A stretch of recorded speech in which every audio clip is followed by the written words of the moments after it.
کہ اگر آپ نے لوگوں کے رائے عامہ ہموار کرنا ہے، اگر آپ کے لفظوں سے، آپ کی لکھائی سے، آپ کی تھنکنگ سے، آپ کے نظریات سے اگر لوگوں کو نقصان پہنچتا ہے تو یہ آپ اپنی قوم کو نقصان پہنچا رہے ہیں، جو کہ کلاڑا آپ اپنے پیر پر خود مار رہے ہیں۔ تو لہٰذا میں اپنی برادری سے یہ ضرور کہوں گا کہ اپنے جو بھی اختلافات ہیں وہ بیٹھے۔ مجھے یہ لیڈرشپ وغیرہ نہیں چاہیے، میں کسی کے لیے بھی جو ہے اگر کوئی سب مل جل کر اگر کام کرنا چاہ رہے ہیں تو میں سب سے پہلے سرنڈر ہونے کے لیے تیار ہوں۔ مجھے یہ نہ کوئی شوق ہے ان چیزوں کا، نہ میری کوئی اس سے کچھ مجھے تمغے مل رہے ہیں۔ میں صرف اور صرف کوشش یہ کرتا ہوں کہ ہماری برادری جو ہے وہ کسی طریقے سے ایک پلیٹ فارم پر بیٹھ جائے اور اپنے حقوق کی جد و جہد اپنی ہی حکومت سے کرنی ہے۔ آپ ذاتی لالچ، اناد، حسد، بغض سے بالا تر ہو کر جو ہے کام کریں، خدمت کریں۔ جیسا کہ آپ سمجھتے ہیں شاہ صاحب کہ جب آپ یہاں تشریف لائے تھے، غالباً ہمارا آپ کا تعلق تو پرانا ہے صحافتی حوالے سے، تو آپ کنونس ہوئے، جو مس انڈرسٹینڈنگز آپ کے اندر موجود تھی۔ میں کچھ آپ کے چینل کے توسل سے اپنی برادری کو یہ بات ضرور کہنا چاہوں گا، جو ہمیں پرسنلی جانتے ہیں، جو ہمارے کریکٹر کو، کردار کو، صحافتی جو ہمارا کیریئر ہے تو وہ تو اچھے طریقے سے جانتے ہیں۔ کچھ لوگ اپنا سیاسی بیان داغتے ہیں، کیونکہ صحافتی جو تنظیمیں، آرگنائزیشنز ہیں، اس میں بھی اب سیاست گھس چکی ہے، اور آپ کو ہمارے ملک کی سیاست کا پتہ ہے۔ یہاں پر اس پر ایک بہت لمبا ٹاپک ہے، اس پر پھر کبھی ڈسکس کریں گے۔ سب سے پہلے میں یہ کہوں گا کہ اگر جو لوگ ہمارے لیے یہ ابہام پھیلاتے ہیں شہر میں، ملک میں، صحافتی برادری کے اندر، کہ نیشنل پریس کلب کے لوگ یوں ہیں یا فلاں ہیں یا اس طریقے سے ہیں، تو میں ان کو یہ بات ضرور بتاتا ہوں کہ پاکستان کی جو صحافت ہے وہ 3 طبقات میں تقسیم ہے۔ ایک اخباری مالکان میں، پبلشرز، ایک ایڈیٹر طبقے کے اندر، ایک جرنلسٹ جو رپورٹرز جسے کہتے ہیں، اس میں فوٹو جرنلسٹ بھی تھوڑا بہت شامل کر لیں، اور ایک جو ہے نچلا طبقہ ہے جو ان اخبارات کو تقسیم کے مراحل سے، چھاپنے کے مراحل سے، یا آپ تک پہنچانے کے مراحل سے، اس میں کیبل آپریٹر بھی آ جاتے ہیں، اس میں ڈسپیچر بھی لوگ آ جاتے ہیں، تو وہ ایک الگ سسٹم ہے نیچے۔ پھر ان سب کی آرگنائزیشنز بنی ہوئی ہیں، اخباری مالکان کی جیسے APNS بنی ہوئی ہے، اور APRNS بنی ہوئی ہے، CPNE کونسل بنی ہوئی ہے ایڈیٹرز کی، اسی طریقے سے رپورٹرز کی جو ہے PFUJ، اور بعد میں نیچے KUJ کے جو بنے ہوئے ہیں سلسلے۔ اس کے بعد ایپنک ہے، all Pakistan newspaper employees confederation جو بنی ہوئی ہے، وہ امپلائز کی بنی ہوئی ہے۔ تو یہ وہ صحافتی فورم ہیں پاکستان کے جو مانے ہوئے ہیں، جو بڑے ہیں، جن کے عالمی اداروں کے ساتھ بھی، جو عالمی تنظیمیں، ان کے ساتھ ایفیلیشن ہے، باقاعدہ رابطے ہونا، اور ہے باقاعدہ ان کا گٹھ جوڑ ہے آپس میں، یہ ان کے ساتھ منسلک ہے، اور یہ ادارے وہاں جا کر رجسٹرڈ ہیں۔ تو پاکستان کی جو فیڈرل یونین جرنلسٹ ہے، الحمدللہ نیشنل پریس کلب میں اس کے 2 ذمہ دار عہدیدار جو ہمارے کلب کے عہدیداران ہیں، وہی پاکستان فیڈرل یونین جرنلسٹ کے بھی عہدیداران ہیں۔ اب یہ الگ بات ہے کہ پاکستان فیڈرل یونین جرنلسٹ میں جو ہے گروپس ہو چکے ہیں۔ اسی طریقے سے ہم جو کراچی کی سطح پر آتے ہیں، تو کراچی میں کراچی یونین آف جرنلسٹ ہے، اس میں بھی گروپس ہیں، لیکن ایک گروپ جو ہے اس کا ہمارے پاس 2 عہدے، ہماری ذمہ داریاں، ہم عہدوں کو اصل میں ذمہ داریاں سمجھتے ہیں، کیونکہ سید القوم خادم القوم، قوم کا سربراہ جو ہے وہ قوم کا خادم ہے۔ اب قوم سے مراد کوئی بھی ادارہ یا کوئی بھی آپ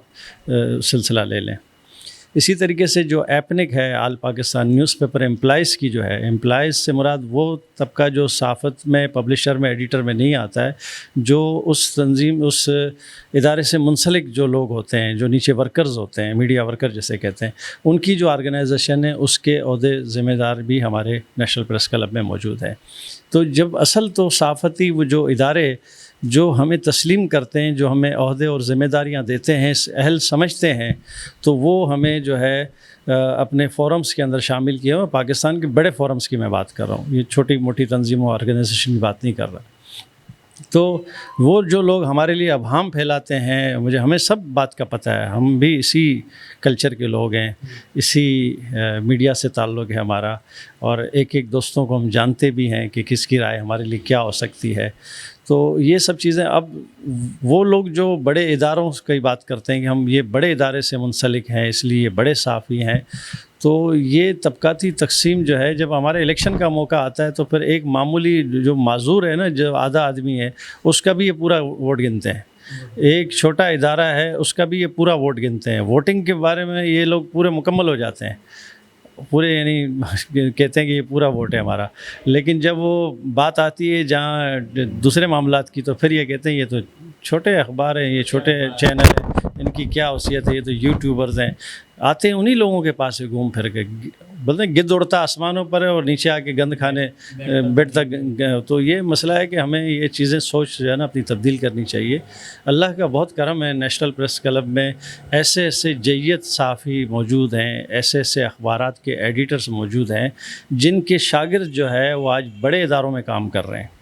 میں ان کا نام بھی لینے کے لیے تیار ہوں کہ ہمارے نیشنل پریس کلب میں وہ سینئر ترین صحافی جو موجود ہیں، جو عہدوں پر ہیں، ذمہ داریاں ہیں، اور بالخصوص میں ابھی ہمارے کلب میں ایک اضافہ ہوا ہے جس کو میں نے اپنا بطور کوآرڈینیٹر بھی مقرر کیا ہے۔ پچھلے دنوں ان کے ساتھ ایک حادثہ بھی ہوا ہے، اللہ جانے کہ وہ حادثہ جو ہے اس کی ابھی اس مراحل سے گزرے گا۔ میں اے جے صدیقی صاحب کا بھی نام ذکر ضرور کروں گا، جو کہ آپ کے کلب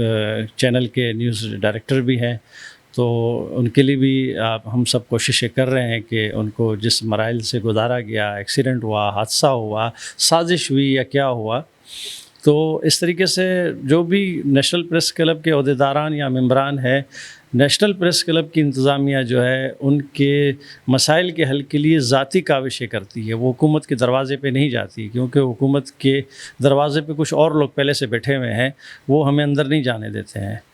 تو ہمیں جو ہے یہ رکاوٹیں بھی فیس کرنی پڑتی ہے، لیکن ہمارا عزم جزم جو ہے وہ بالکل ارادہ ہمارا مضبوط ہے، کوئی مسئلہ نہیں ہے، ہم اپنی مدد آپ کے تحت کریں گے جو جتنا کر سکتے ہیں۔ کچھ دوست ساتھی ہیں، کچھ ہمدرد ہیں جو سمجھتے ہیں ان معاملات کو، ہمارے یہاں طبقاتی تقسیموں کو سمجھتے ہیں، جو کہ سیاست میں بھی ہے، ہمارے مذہبی تنظیموں میں بھی موجود ہے، ہمارے بہت ساری چیزوں میں۔ اللہ پاک بس معاف کرے، اس قوم کے اوپر ایک وقت تھا ہمارے پاس زمین نہیں تھی، قبضہ ہو چکا تھا، تو اس وقت قوم کو اکٹھا کر کے زمین حاصل کی گئی۔ آج ہمارے پاس زمین بھی ہے اور زمین کے نیچے وسائل بھی ہیں، سب کچھ ہمارے پاس موجود ہے، لیکن آج قوم تقسیم ہو گئی ہے، جس کی وجہ سے ہم عالمی اداروں کے مقروض بنے ہوئے ہیں آپس کے اختلافات کی وجہ سے۔ اگر یہ ساری قوم اکٹھے ہو جائے، میں نے تو پچھلے بھی ایک مرتبہ میں نے کہا تھا کہ اگر ہم ایک کپ چائے چھوڑ دیں تو ہم ایک سال میں آدھا قرض اتار سکتے ہیں۔ پاکستان اتنے ارب ڈالر کی چائے باہر سے ایکسپورٹ کرتا ہے، ایک کپ 60-70 روپے کا ہاف کپ ہو چکا ہے، ایک سگریٹ ہم چھوڑ دیں، بہت ساری چیزیں میں اگر ہم مل جائیں تو یہ قرضہ یہ حکومتی جو سرکاری لوگ ہیں یہ نہیں اتاریں گے، عوام نہیں اتارنے، یہ مقروض عوام ہے، حاکم مقروض نہیں ہے، یہ میں آپ سے پھر کہہ رہا ہوں، کیونکہ بلز وغیرہ تکلیفیں سب عوام اس پروسیس سے گزر رہی ہے۔ کسی بھی حاکم کو اس مہنگائی، اس معاملات سے، بجلی کے بڑھنے سے، لوڈ شیڈنگ سے ان کو کوئی تکلیف نہیں ہے، تکلیف عوام کو ہے، اور عوام کے پاس اس کا حل موجود ہے، لیکن عوام تقسیم ہے۔ جب عوام اکٹھے ہو جائے گی انشاءاللہ ایک دن یہ ضرور آئے گا تو پاکستان کی تقدیر بدل جائے گی، اور یہ کام صحافی برادری نے کرنا ہے۔ میں آپ کو بتاؤں کہ پاکستان جس شخص نے بنایا اس کو اللہ تعالیٰ نے تینوں صلاحیتوں سے نوازا ہوا تھا، ایک سیاست دان بھی تھے اور قلم دان بھی تھے، یعنی وکیل بھی تھے،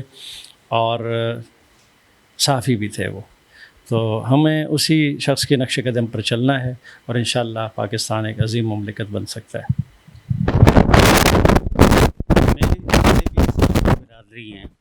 میری ان سے درخواست ہے